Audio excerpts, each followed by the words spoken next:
Ya. ¿Sí lo repito? Qué bueno. Bueno, entonces, pues nada, ya se desarrolló la unión del cerebro medio con el cerebro posterior. Ahora, el siguiente proceso que es necesario es el desarrollo del techo del cuarto ventrículo. Para la semana 10 de gestación vamos a tener que el techo del cuarto ventrículo va a ser seccionado por un pliegue transversal, la conocida plica coroidea, que posteriormente va a dar lugar a los futuros plexos coroideos. Esta plica coroidea lo va a dividir en dos áreas, una área membranosa anterior y una área membranosa posterior. La área membranosa anterior va a contener neuronas y posteriormente se le va a involucrar el vérmix, y la área membranosa posterior va a llevarse a cabo en ellas diversas fenestraciones o perforaciones que van a dar lugar a estructuras importantes. Para la semana 10, a lo largo de la línea media caudal a la plica coroidea va a surgir una fenestración en la capa ependimal, en la lámina ependimal, que va a formar posteriormente el agujero de Magendie. Posteriormente, para las semanas 16 y 17, pero antes de la 26, se van a llevar a cabo las fenestraciones en los ángulos laterales para la posterior formación de los agujeros de Luska. Esto es en cuanto al desarrollo del cuarto ventrículo. Ahora ya por último, el desarrollo de los hemisferios cerebelosos.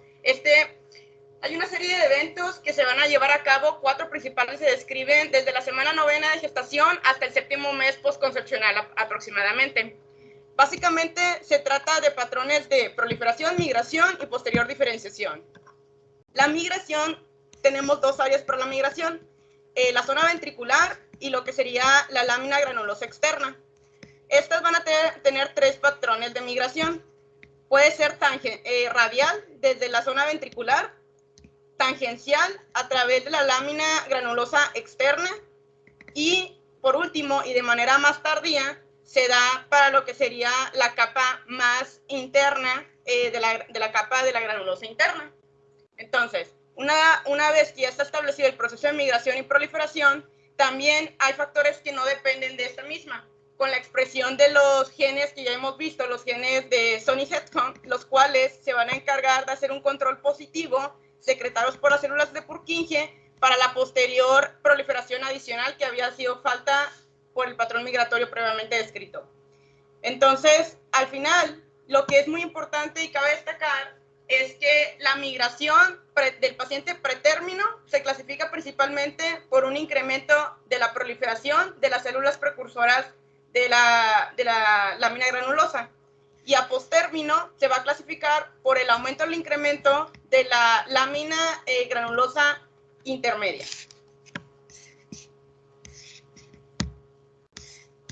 Ya nada más por último, la formación del vérmix ya se describe junto con la de los hemisferios cerebelosos. Nada más aquí lo único que yo les quería dar a conocer es que el vérmix per se, va a tener un crecimiento cráneo-caudal. Este crecimiento se debe a una expansión del neovérmix, el cual está por debajo de la fisura posterior, que va a tender a desplazarlo inferiormente. Esto es importante sobre todo en el contexto de algunas de las patologías que vamos a mencionar a lo largo de la clase. Y ya nada más para ahondar sobre el desarrollo embrionario de la fosa posterior, por estructura del cerebelo, sabemos que la superficie del mismo va a ir aumentando conforme vayan aumentando las semanas de gestación. Aquí vemos que el aumento de la superficie del área del cerebelo se da principalmente por un incremento de la foliación, pero también por un aumento global del cerebelo que no tenga que ver con el patrón de las folias. Entonces, una vez nosotros que ya sabemos cómo se desarrolla embriológicamente la fosa posterior, podemos conocer o va a ser más fácil detectar las anomalías que se van a presentar en la misma. Otro de los aspectos claves antes de entrar ya con las anomalías congénitas es siempre tomar en consideración el tamaño de la misma. Se describen aproximadamente 4 líneas que tenemos que tomar en cuenta para saber que el tamaño de la fosa posterior que estamos viendo es de manera adecuada. Primeramente, tiene que haber una línea recta que vaya desde el tectum hasta el obex. Esta misma línea recta va a ser de igual tamaño que si trazáramos unas líneas de la longitud cráneo-caudal del cerebelo. También se describe que el fastigium del cuarto ventrículo tendrá que pasar justamente por una línea imaginaria que cruce el puente o estar por debajo de la misma.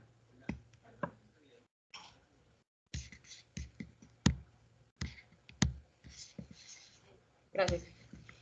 También otro de los cosas adicionales que nos narra la literatura es que el puente sabemos que va a tener la altura del doble del mesencéfalo y el mesencéfalo va a tener la misma altura que si trazamos una línea del borde inferior hasta el óbex. Entonces, teniendo en cuenta estas relaciones anatómicas en cuanto a tamaño, hay que proporcionalizarlo a nuestro paciente, evidentemente, pero hay que saber para poder diferenciar una normalidad en el tamaño de la fosa posterior.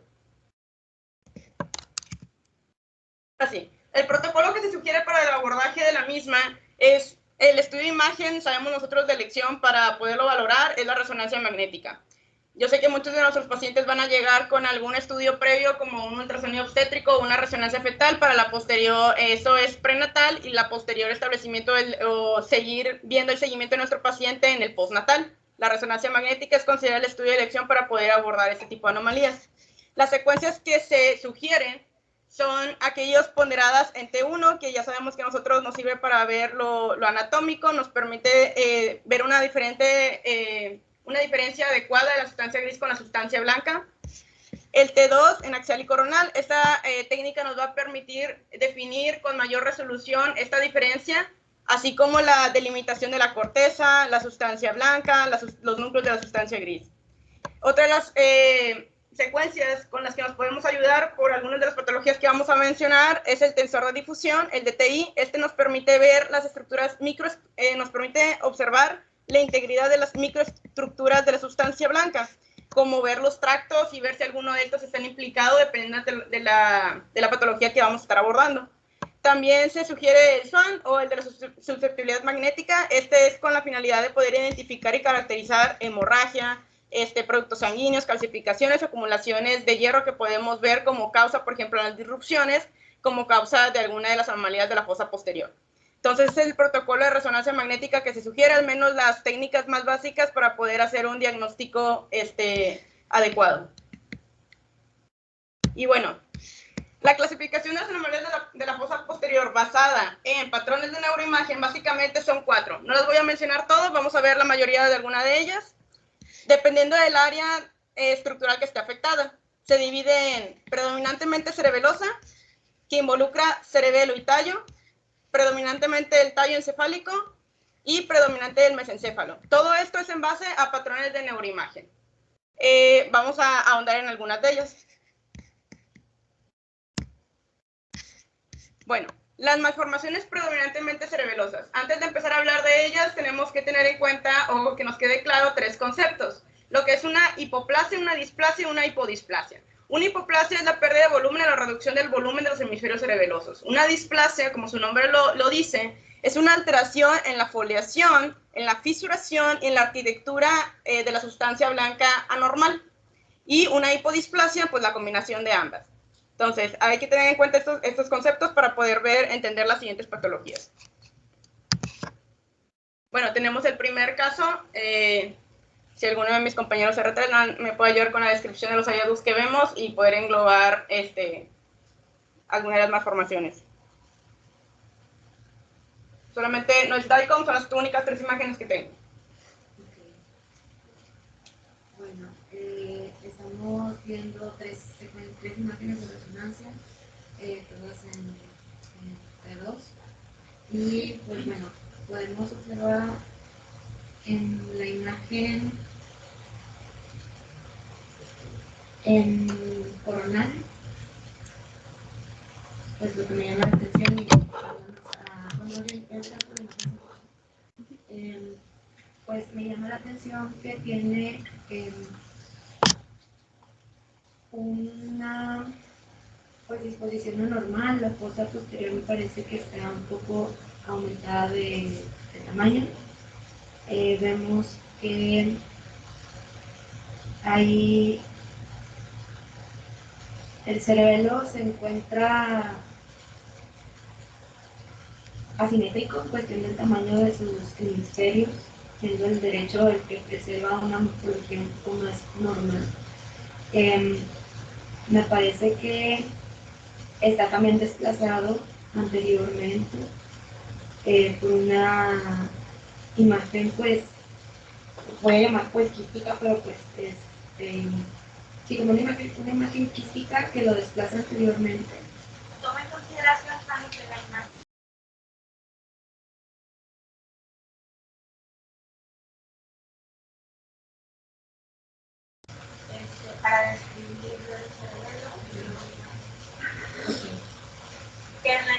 no alcanzas a ver completo el tallo. Sí. Ajá. Entonces está formando parte de un hemisferio de otro. Okay. Bueno, entonces en el axial, pues me llama la atención lo que mencioné, la simetría, el desplazamiento, pues como anterior. Vermis me parece que está también anormal. El cuarto ventrículo parece estar un poco aumentado de tamaño. Y en el sagital, pues me llama la atención la elevación del tentorio. Y pues parece también que tiene dilatación del tercer ventrículo. Bueno, en este sagital que se ve, bueno, no, aquí ya no. El cuerpo calloso pues también está disminuido de tamaño, bueno, aparente. Y pues creo que con estos hallazgos o con estas imágenes, más por la imagen aquí en digital, me parece que el territorio está elevado y que hay como una dilatación quística de la parte posterior. Y el cerebelo, pues no sé, me pareciera que como que quiere formar, no está tan chiquito como para formar un signo o una imagen como que en libélula, pero sí está un poco desplazado hacia el interior. Y en el coronal, pues aparte tiene acá los cambios quirúrgicos. Entonces, no sé, viendo por esta imagen del sagital, por la elevación del tentorio, no sé, me quiere decir que es una miniaturización de saludo, como diferenciales, un quiste de Blake, perdón. Pero para esos dos diagnósticos diferenciales que tuviste, tienes que tener ciertas características del cuarto ventrículo de cómo más y tú estás haciendo ahí una pregunta por eso digo que no te guíes mucho por el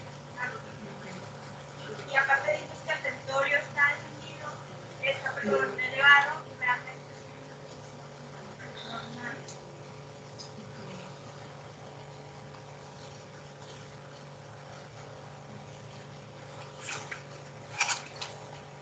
Pues es que aquí está el cuarto ventrículo y realmente como una franca comunicación o que el cuarto ventrículo sea lo que aparenta estar dilatado con esta misma simetría como un problema severo después.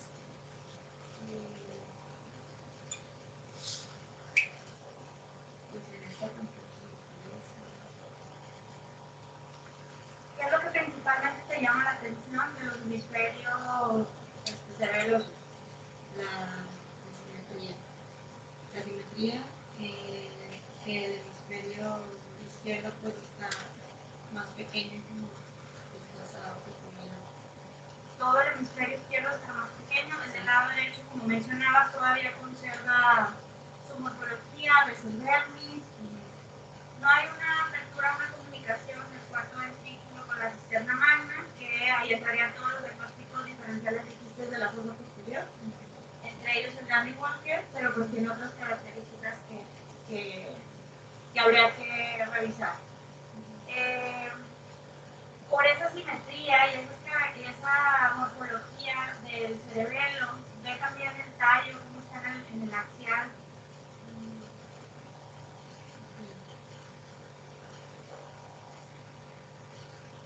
Pues en el axial, es que, bueno, en el sagital solamente podemos ver, o sea, no lo veo como tal adelgazado, pero pues tal vez el que esté clásico, el cerebelo, pero el tallo en el axial no sé, al menos en esta imagen no me da como mucha información de que esté anormal. No sé si es que no hay. Pero pues si si el tallo también estuviera anormal, una hipoplasia concerelosa, pero si solo fuera el hemisferio, sería solo del cerebelo, pero si tuviera solo por el cráneo, pero además, pues también hay que considerar que ahorita estamos en la clase de anomalías de flujo posterior, ahora vamos a explicar más de las patologías, pero pues frecuentemente no son únicas, sino que tienen otras asociaciones. Tú veías el cuerpo calloso raro y luego los cambios quirúrgicos que tiene. ¿Qué otra alteración también ves? Por ejemplo, a nivel del mesencéfalo. tiene el acueducto de Silvio. No lo ves, no ves el trayecto cuando usualmente tienes que verlo hiperintenso, el trayecto todo entero. Entonces, ¿qué pasó con ese cuerpo calloso y por qué tiene esos cambios quirúrgicos? Digo, estamos suponiendo. Pues tenía cuando se ponían, pues nosado acueducto, entonces tal vez tuvo bueno, ya tiene el cambio quirúrgico de que tuvo o tiene una válvula, no sé si me estoy pensando, no soy yo, entonces tal vez tuvo una hidrocefalia preventiva, ¿no? Y que ahorita ya falleció, la mejor se desplazó por lo mismo hidrocefalia, Y recordemos que cuando tiene una hidrocefalia, el cuerpo calloso, bueno, va a estar adelgazado y luego cuando pone la válvula de derivación que disminuye el tamaño del sistema ventricular, usualmente el cuerpo calloso queda con esa hiperintensidad porque se descomprime, por así decirlo, el sistema ventricular y van a haber alteración también en la motor. Sí, estábamos ante un caso de una malformación de Dandy-Walker. Esta es de las anomalías congénitas de la fosa posterior, es la más común, tiene un bajo riesgo de recurrencia de 1 al 5%, pueden manifestarse ya sea de manera esporádica o asociada a cromosomopatías, trastornos mendelianos o mutaciones genéticas. El cuadro clínico generalmente debuta con un paciente que es menor de 1 año y, manifiesta síntomas de cráneo hipertensivo. El síntoma más frecuente con el que llegan nuestros pacientes son con hidrocefalia. Como lo mencionó la doctora, las anomalías que vayamos a ver, muchas de estas pueden estar relacionadas también con otras anomalías supratentoriales. Pueden tener disgenesia, genesia del cuerpo calloso, una encefalocele occipital, polimicrogiria o heterotopia. Entonces, no hay que nada más ver pues, el estudio dedicado a lo que sería fosa posterior.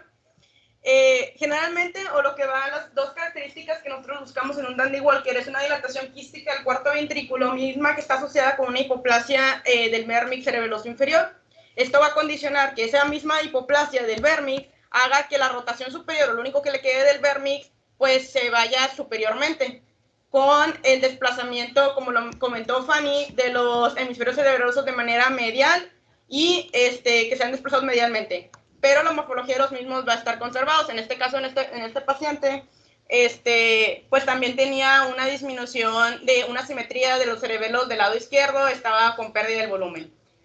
También de los hallazgos que se pueden observar que en este paciente no lo tenía, es la elevación del tentorio. La elevación del tentorio, también de la tórcula, que es la confluencia de los senos, y en los axiales también podemos ver elevaciones de los senos transversos. Entonces, dilatación quística del cuarto ventrículo con una hipoplasia del vérmix inferior asociado a, puede tener o no, una elevación del tentorio, de la tórcula, de los senos durales, con desplazamiento anterior de los hemisferios cerebelosos, y estos conservan su morfología. En el contexto de que el paciente no tenga alguna otra causa de disrupción, nos hace pensar en una malformación de Dandy-Walker. Es un paciente que teníamos en nuestro servicio.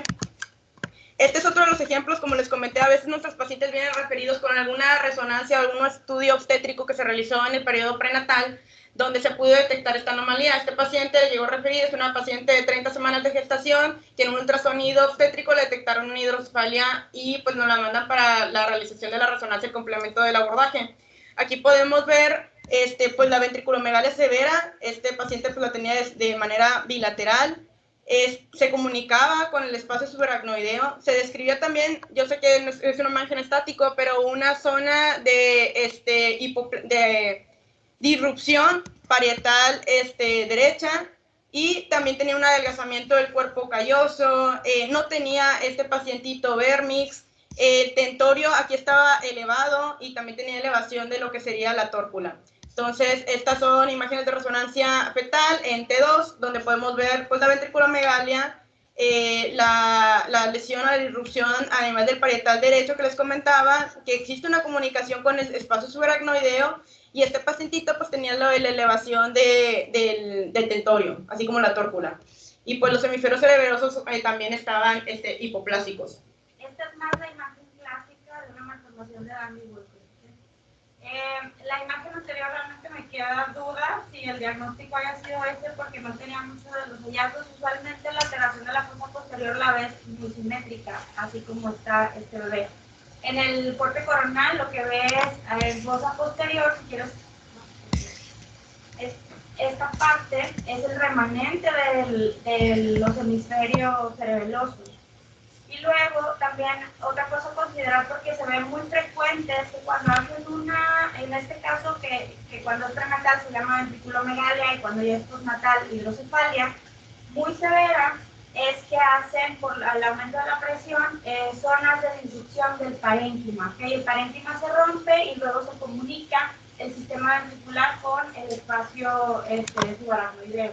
Entonces, esas zonas es frecuente verlo en ventriculomegalia severas, por ejemplo, en pacientes con estenosis de acueducto de Silva. Entonces, esto es más clásico de una malformación de Dandy Walker, aunque también algunos autores describen que existen muchas variantes de esta misma malformación que lo engloban como un continuo de Dandy Walker.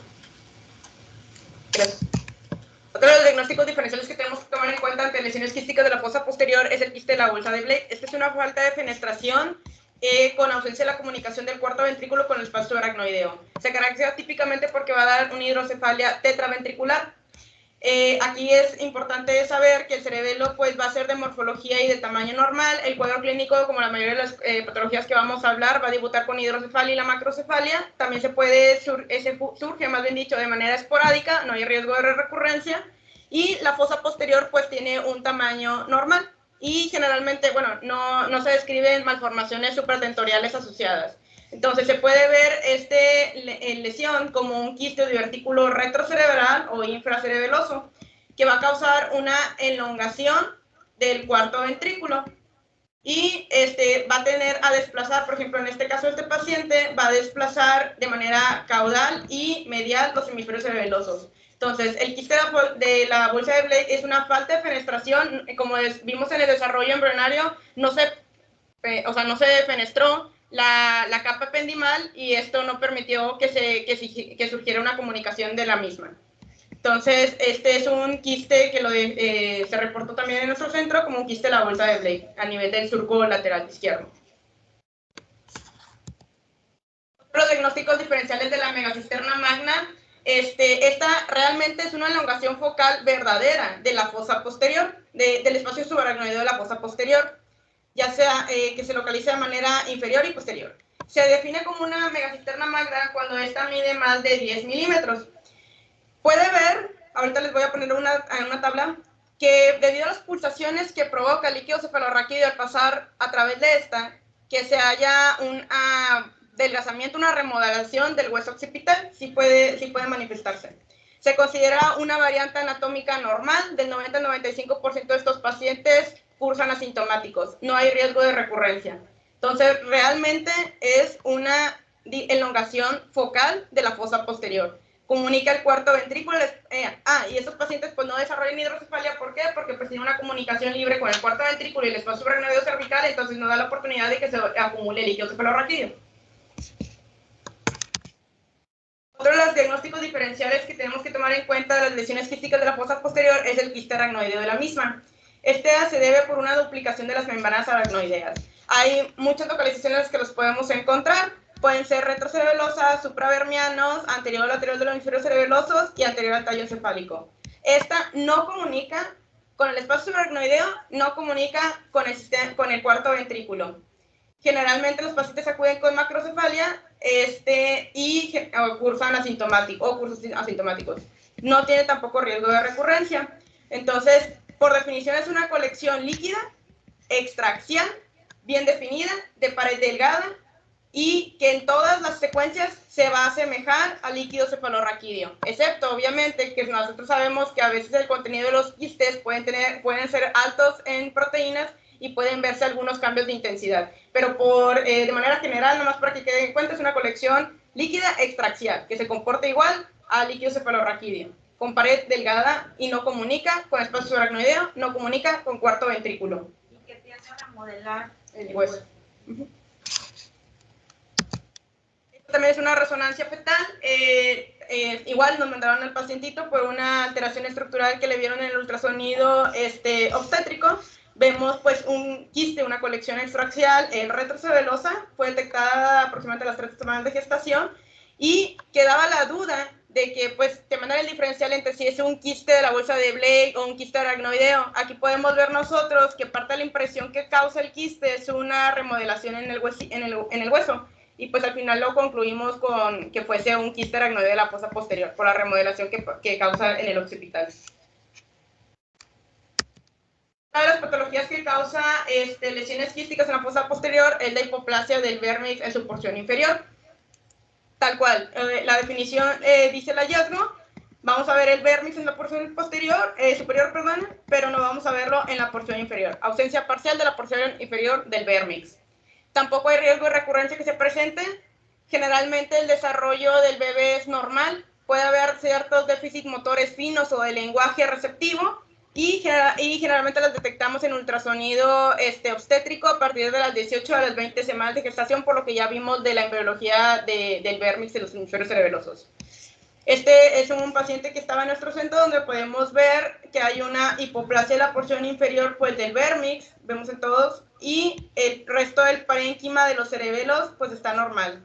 Hay ampliación también del espacio subaracnoideo a este nivel, por eso es una de las lesiones que pueden ser diagnósticos diferenciales con lo que sería las lesiones quísticas de la fosa posterior.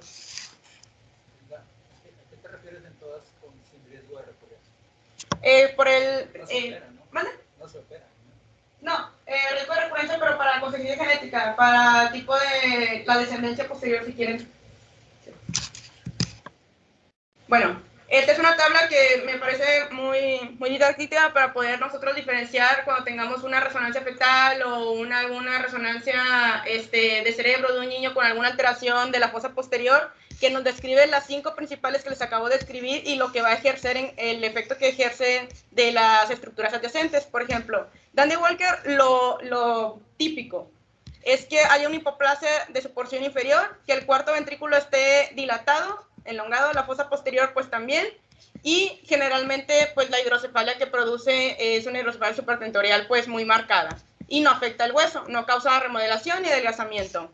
La hipoplasia del vérmix inferior, pues su nombre lo dice, va a estar hipoplástico en su porción inferior, el cuarto ventrículo también va a estar elongado, la fosa posterior es de tamaño normal, no condiciona hidrocefalia y el hueso está respetado. En cuanto al quiste de la bolsa de Blake, el vérmix está normal, el cuarto ventrículo está elongado, la fosa posterior está normal, hay una hidrocefalia y el hueso está normal. En cuanto a la megacisterna magna, el vérmix pues, está normal, el cuarto ventrículo también, la fosa posterior pues es una dilatación focal verdadera como les comento, entonces está aumentada de tamaño.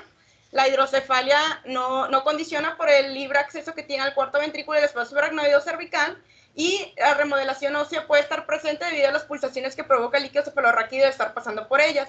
Ya por último, el quiste aracnoideo de la fosa posterior, el vérmix pues no hay una afección, el cuarto ventrículo puede estar normal o reducido, la fosa posterior en tamaño está normal, puede causar hidrocefalia y aquí sí vemos una afección también igual con remodelación o adelgazamiento del hueso. Entonces es una tabla que nos va a servir mucho, sobre todo para poder nosotros ubicarnos entre las lesiones quísticas que podemos encontrar en la fosa posterior.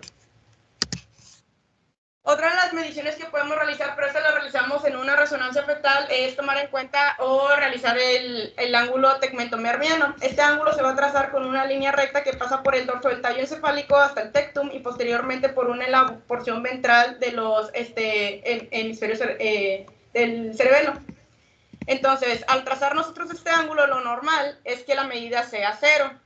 y conforme vaya aumentando en graduación del mismo, nos hace sospechar pues malformaciones de la fosa posterior. Se describe o está descrito en la literatura que sospechemos una malformación de Dandy-Walker cuando este ángulo tegmentomermiano sea mayor de 45 grados, una hipoplasia vermiana cuando esté entre 18 y 45, un quiste de la bolsa de Blake cuando esté entre 8 y 45, una megacisterna magna cuando sea menos de 18 y un quiste aracnoideo pues también puede ser igual, pasar como normal este ángulo tegmentomermiano. Entonces es importante también tomarlo en cuenta al momento en que estemos interpretando una resonancia fetal. Este esquema también nos va a resumir las afecciones que vamos a encontrar de acuerdo a la malformación que estamos evaluando. Por ejemplo, en Dandy-Walker, entonces va a haber una dilatación del cuarto ventrículo con una hipoplasia del vérmix. Las mismas variantes del Dandy-Walker, el quiste aracnoideo se va a clasificar en elongación de la fosa posterior y una remodelación ósea. Produce efecto de masa en las estructuras adyacentes. El quiste de Blake va a condicionar, no condiciona una afección al hueso y simplemente va a desarrollarse una elongación de la fosa posterior y generalmente a veces los podemos ver pues recubiertos de la membrana que lo está limitando. Y la megacisterna magna, pues una comunicación libre que se va a dar entre el cuarto ventrículo y el espacio subaracnoideo, no va a haber hidrocefalia y puede causar una remodelación ósea, aunque aquí en el esquema no esté presente. Pero básicamente esas son los hallazgos que nos hacen diferenciar una lesión quística de la fosa posterior. Otras alteraciones, hablando de las malformaciones predominantemente cerebelosas, vamos a abordar los Chiari, vamos a ver los principales tres tipos. La malformación de Chiari tipo 1, que se caracteriza por un descenso amigdalino mayor de 5 milímetros, que puede ser unilateral o bilateral, trazando la línea de McRae, que va desde el vacío al opistion.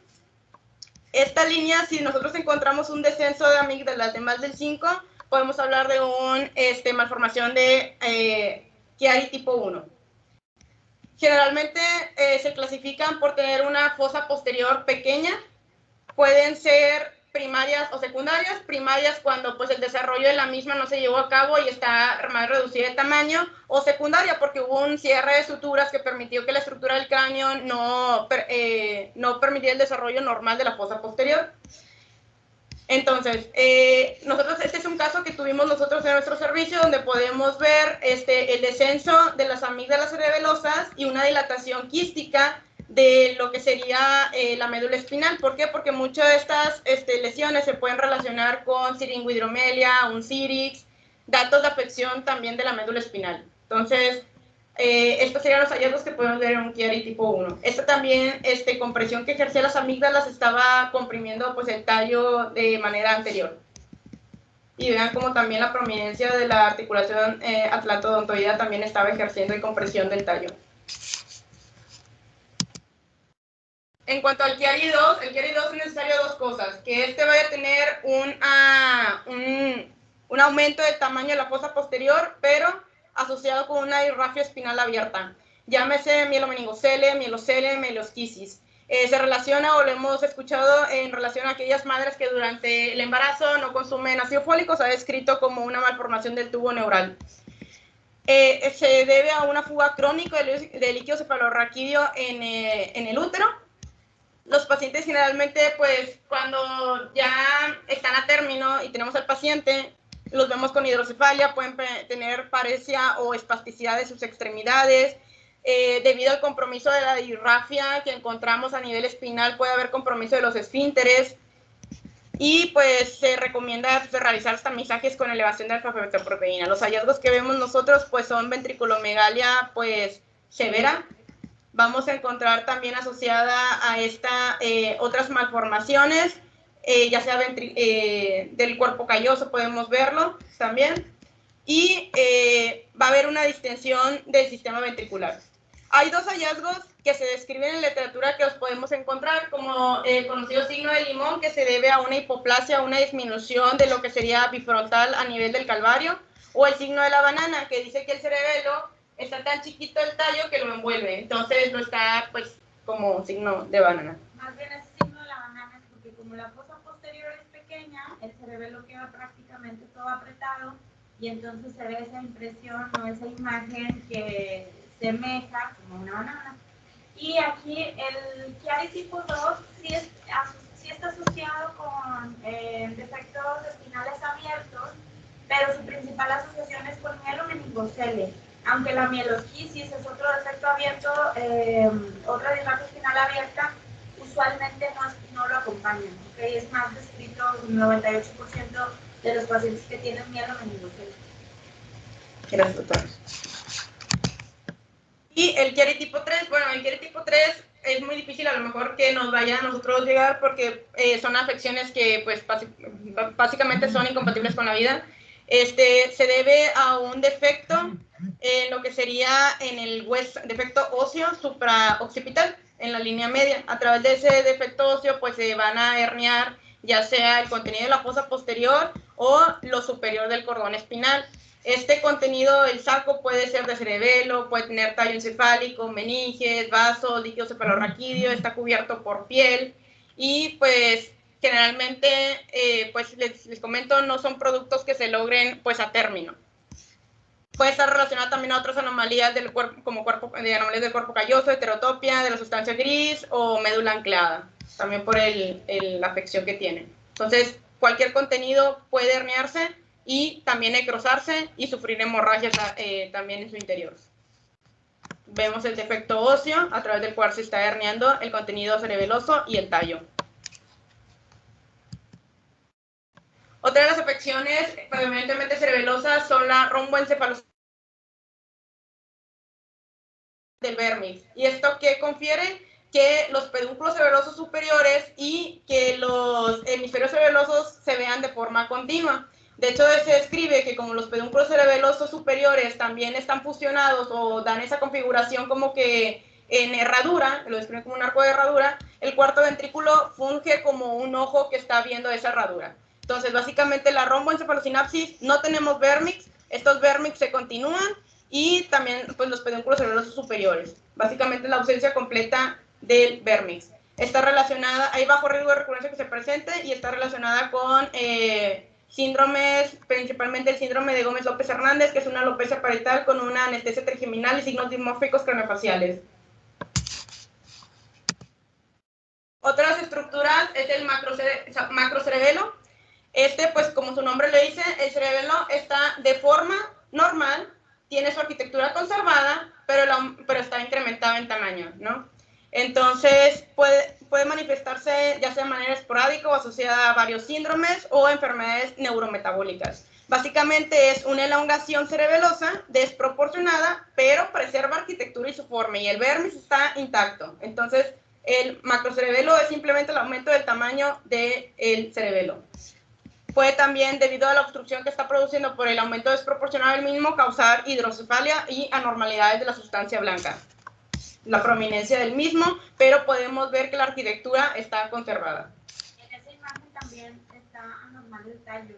¿Se acuerdan en las primeras imágenes que presentó Elda en cuanto a las proporciones? Y vean aquí el puente, como es como un tercio más o menos, comparado con el mesencéfalo y el bulbo. Entonces, siempre buscar todas las anomalías asociadas que pueda tener. Sí, gracias, Dora. Y el último de las principales mentes cerebelosas es la displasia cerebelosa. Bueno, esta generalmente puede ser de dos tipos, básicamente.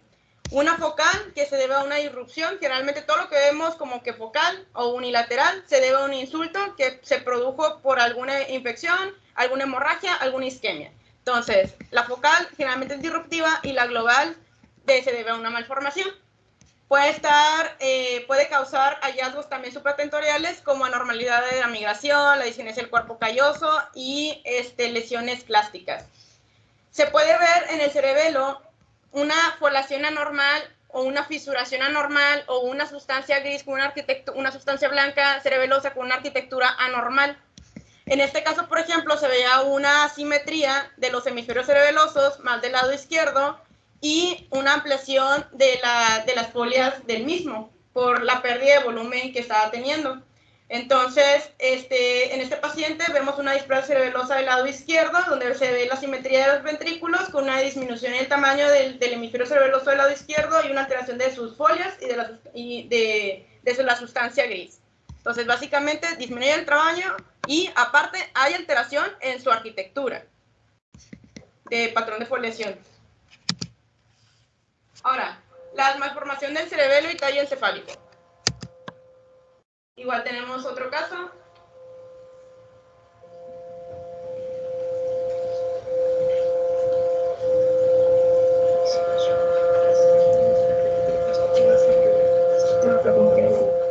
Tenemos tres imágenes de discocho. Tenemos tres imágenes de resonancia.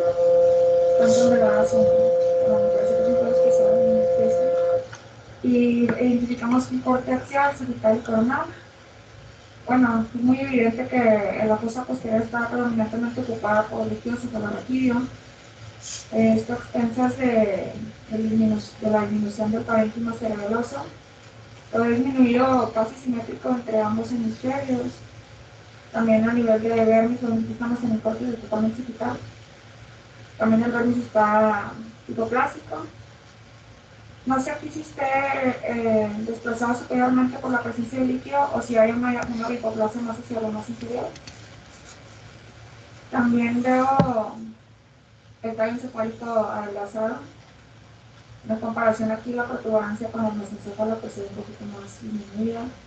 En cuanto a la longitud, el macabrón no alcanza a diferenciar mucho de los límites, entonces no sé si está también disminuida en cuanto a esta proporción. Y ahora aquí se ve el signo que decía Fanny hace rato, que es como de la libélula, el dragonfly. Al estar disminuido el vermis, los hemisferios cerebelosos, pues esto como si fueran las alas de la libélula de los hemisferios y el cuerpo de la libélula del vermis. Pues ahorita antes hablabas de las malformaciones permanentemente cerebelosas, ahora pasamos al tema del cerebelo y tallo encefálico. Pues es una hipoplasia en conjunto. Está un poquito bonito el corte, sin embargo, se ve que está básicamente hipoplásico todo el cerebelo. Y pues esto hace que la fosa posterior se vea aumentada de tamaño, que esté ocupada aquí, hay una comunicación entre la cisterna magna y el cuarto ventrículo, el cual se ve también ampliado. No alcanzo a ver más superior los cortes, no sé si también acá hay algo suprasuperior. Pero bueno, en cuanto a las malformaciones previamente, pues veo que la córpula y el tentor están en su posición normal. Y pues también las cisternas basales precontigua y prebulbar también se ven aumentadas en tamaño, debido a la disminución del volumen de tallo. Muy bien, Carly. Estamos sí ante un caso de una hipoplasia pontocerebelosa donde podemos ver lo que sería la hipoplasia del vermis, la disminución del volumen de los hemisferios cerebelosos, de los hemisferios cerebelosos, y una desproporción del tallo encefálico de predominio en puente.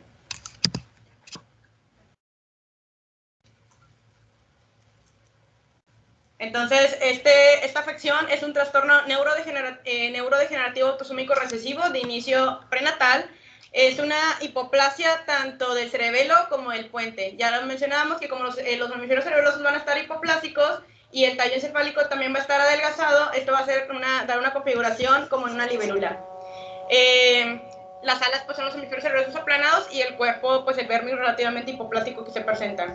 El caso que les comentaba, estábamos ante esa hipoplasia del vermis y disminución del volumen de los hemisferios cerebelosos con una alteración desproporcionada del tallo con un puente predominantemente alargado.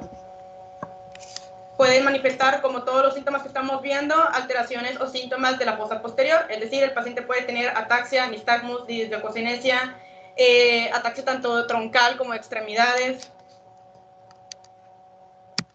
Otra de las malformaciones del tallo del cerebelo es el síndrome de Juber. Este síndrome se caracteriza por una hipotonía, ataxia, praxia motora ocular, disregulación de la respiración neonatal y discapacidad intelectual variable.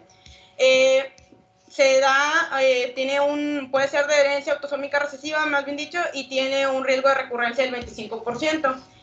Puede tener otras alteraciones asociadas a nivel del tallo y supratentoriales como disgenesia del cuerpo calloso, cefaloceles, malrotación hipocampal, trastornos de la migración y ventriculomegalia. Lo que lo caracteriza es que los pedúnculos cerebelosos superiores van a estar elongados, engrosados y horizontalizados. Posteriormente, la cisterna interpeduncular pues va a estar más profunda y esto va a conferirle el signo del diente molar, donde vemos pues que tanto la profundidad de la cisterna interpeduncular, los pedúnculos cerebelosos superiores, pues le confieren este signo de la muela. El vérmix puede estar afectado también, puede haber hipoplasia del mismo, y se describe también que no es una malformación que está aislada, se pueden presentar otras afecciones sistémicas como es nefronoptosis, coloboma, disrafia retiniana, fibrosis hepática congénita y polidactilia. Entonces, el signo del diente molar caracterizado por el síndrome de Juber. Otras alteraciones que bien son pues raras, pero lo vamos a mencionar, es las disrafias musculares congénitas por defecto de la glicosilación del odistroglicano. Estas generalmente se manifiestan por una displasia o una hipoplasia de los hemisferios cerebelosos. En el mismo va a haber quistes, va a haber hipoplasia pontina con hendidura. De hecho, pues vemos que el lo ventral está más estrecho. Y otras anormalidades asociadas que podemos encontrar en nuestros pacientes son ventriculomegalia y polimicrogiria, aparte de otras alteraciones que podemos encontrar. Entonces, básicamente, esta distrofia muscular es displasias o hipoplasia cerebelosa, quistes cerebelosos, hipoplasia pontina, ven cómo está adelgazado, y hay una hendidura pontina ventral, o sea, no tiene la configuracióncita como de lo que la protrusión que tiene normalmente el puente. Y otras anormalidades que ya les comenté que puede estar relacionado. Define como autosómica recesiva una alfa de dextrogliconapatía. Ahora, vamos a pasar a las malformaciones predominantemente del tallo encefálico.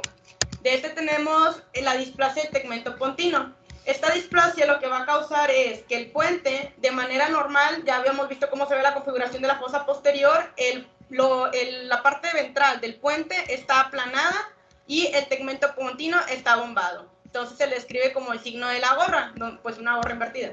Pero entonces aplanamiento de la porción ventral y abombamiento del tegmento pontino. Otras alteraciones que podemos ver también es ausencia de los pedúnculos cerebelosos, hipoplasia vermiana y prominencia de las olivas inferiores. Podemos nosotros ver, si nos apoyamos con el tensor de difusión, pues que las fibras pontinas van a estar sustituidas por una banda axonal transversa pontina dorsal, las fibras pontinas ventrales, por la misma aplanamiento del vientre del puente. Otra de las malformaciones, principalmente del tallo encefálico, son la escoliosis progresiva con parálisis de la mirada horizontal. Esta es una afección autosómica recesiva que se debe a una mutación específica del gen ROBO3. El cuadro clínico, pues como su nombre lo dice, va a ser una ausencia congénita para la movilización de los globos oculares de forma horizontal, pero la convergencia y la mirada vertical está preservada. Además va a haber un desarrollo progresivo de escoliosis. Lo que podemos nosotros, o el signo que se caracteriza, es el signo en alas de mariposa, donde podemos ver que va a haber una hendidura, una prominencia de los hemisferios del tallo, más bien dicho, del pedúnculo, va a haber una ausencia congénita de la hendidura dorsal de la línea media con ausencia del contorno lobulado de los colículos faciales, perdón. Entonces, línea media, ausencia del contorno con un abultamiento de los colículos faciales. Esto le confiere pues las alas mariposa. Nos podemos nosotros también ayudar en lo que sería el DTI. Aquí nos va a mostrar muy bien la ausencia de los tractos córtico-espinales del puente sensitivos y de los pedúnculos cerebelosos superiores, porque la afección se manifiesta en estos mismos. El último tema para abordar son las disrupciones cerebelosas. Esta vamos a ver, ya son disrupciones, o sea, fueron por infección prenatal, fueron por hemorragia o fueron por isquemia. La principal que vamos a ver es la genesia cerebelosa, donde pues, como su nombre lo dice, es una ausencia completa del tejido cerebeloso. El cuadro clínico, pues el paciente no tiene cerebelo, pues va a tener ataxia, disartria, discapacidad cognitiva. Estos pacientes se les relacionan muchos con diabetes mellitus, por lo tanto hay que correrle mapeo genético para la detección del gen PTF1A.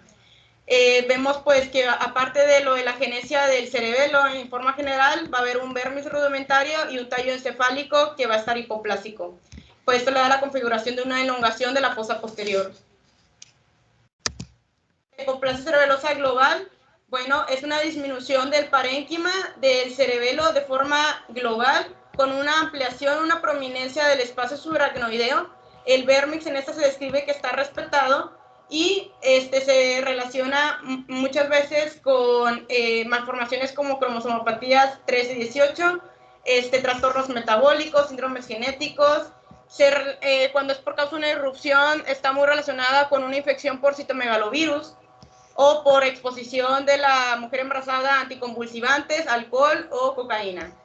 Entonces, es una disminución global del parénquima con reducción de su volumen y prominencia del espacio subaracnoideo. La hipoplasia cerebrosa unilateral es generalmente secundaria a una hemorragia o una isquemia, en la cual va a surgir durante la vida prenatal, el origen prenatal. Se manifiesta con una fosa posterior que va a ser de tamaño normal, pero va a haber una pérdida variable o una ausencia del parénquima de uno de los hemisferios cerebelosos. También puede estar afectado el vérmix. Puede encontrarse de manera adicional quistes poroencefálicos o hendiduras. El paciente debota con retraso en el desarrollo, ataxia, hipotonía. La hendidura cerebelosa, esta se caracteriza por 3 hallazgos de neuroimagen. Que en la superficie, que hay una hendidura que se extiende de la superficie del cerebelo, pase por el parénquima de los hemisferios cerebelosos y llegue al cuarto ventrículo. Puede haber una irregularidad de la unión de la sustancia gris con la sustancia blanca, o el patrón de arborización, como les comenté para el desarrollo del cerebelo, haya pérdida de la sustancia blanca con disminución del volumen del hemisferio cerebeloso adyacente. Entonces, son los 3 hallazgos que podemos detectar para nosotros ver una hendidura cerebelosa. Generalmente igual los pacientes van a tener afección de fosa posterior. Y ya por último, vamos a ver la disrupción cerebelosa o lesión secundaria prematurez. Esta generalmente el desarrollo más crucial del cerebelo, tanto por aumento, porque los hechos que suceden ahí son muy importantes, es entre la semana 24 y la 32. Ya a partir de la 32 es el aumento, como les comento, de la superficie del área global del cerebelo. Entonces, una afección que se produzca entre estas semanas, pues causan alteraciones en lo que sería el cerebelo. Los factores de riesgo que se manifiestan con esta patología son que el paciente haya estado expuesto a la ventilación prolongada, el uso de esteroides, el uso de depresores, que nosotros en la imagen veamos que tuvo algún dato de isquemia o de hemorragia, como podemos verlo como los depósitos de hemosiderina, que puede ser un foco que cause una lesión secundaria de la prematurez. Entonces, en esta imagen, por ejemplo, esta era una paciente que cursaba 28 semanas de gestación, donde podemos ver, bueno, más bien dicho, era un niño que tenía 28 días de vida extrauterina, donde podemos ver una reducción del volumen del cerebelo de manera pues global, pero aparte del lado izquierdo podemos ver una área hipointensa que estaba relacionado o lo describían en la literatura como un depósito de hemosiderina que tuvo. Entonces eso le causó una disrupción a ese nivel. Relacionado con la prematurez, el paciente fue un producto, pues un paciente pretérmino. La describen como que da una configuración como en globo y pues... Ahora, ya nada más a manera de conclusión, les voy a dar un diagrama que describe muy padre, o sea, lo resume muy bien de cómo ir sospechando y descartando patologías de acuerdo al checklist que vamos haciendo. Si nosotros tenemos una anormalidad morfológica del cerebelo, esta normalidad reduce el volumen, tiene la forma normal y se mantiene estable en el tiempo, pues nos hace pensar en una hipoplasia cerebelosa. Si no, está completamente ausente lo que es el cerebelo, pues obviamente nos haría pensar en una agenesia cerebelosa. Si no, está reducido el volumen, aparte del cerebelo, también del puente, pues una hipoplasia pontocerebelosa. si el patrón de foliación del cerebelo está anormal, hay una normalidad también de la sustancia gris y aparte de la unión de la sustancia gris con la sustancia blanca, sí, pues hay que pensar en una displasia, que es una cuestión ya de la arborización propia del cerebelo. Si no, hay un ensanchamiento de uno de los hemisferios cerebelosos y el espacio interfoliar está aumentado, hay que pensar en una dismorfia cerebelosa. Si no, el alargamiento ha sido progresivo con ensanchamiento del espacio aracnoideo cerebeloso, sí, hay que pensar en una atrofia cerebelosa. Si no, este alargamiento no fue progresivo y simplemente está ensanchado, está pues prominente el espacio interfoliar, pues hay que pensar en una hipoplasia cerebelosa. Entonces, todas las patologías que les comenté es función y jugamos un rol importante como radiólogos para la detección de las mismas, porque a partir de ahí, una vez que se detectan, se tiene que hacer un equipo multidisciplinario junto con materno-infantil, con gine, con pediatría, con genética, nosotros, para no nada más hacer el diagnóstico, sino valorar el resto de la familia en caso de que haya riesgo de que se presente recurrencia, si no solamente es una malformación que sea aislada, sino que tenga involucro sistémico. Y al final de cuentas, el objetivo de esto es brindar una consejería genética adecuada a nuestros pacientes para una posterior planificación familiar. No sé si tengan alguna pregunta, eso sería todo de mi parte.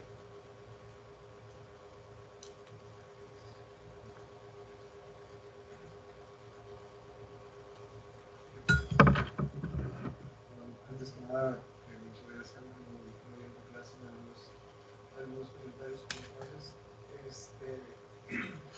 Si quieres con la...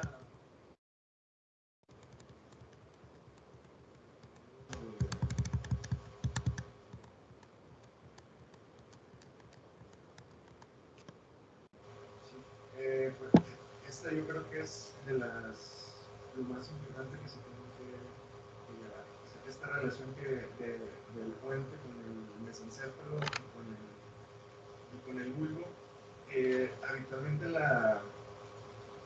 vermis cerebeloso en los neonatos es un poquito más pequeño. La medida la tomamos del borde inferior de los folículos hasta el óvex. Y en niños más grandes y en adultos es más o menos del surco interfolicular en el segmento mesencefálico hasta el óvex. Y uno de los tips que pueden tomar para ver la hipoplasia del cerebelo es que vean las dos fisuras, principalmente la fisura primaria y la fisura prepiramidal.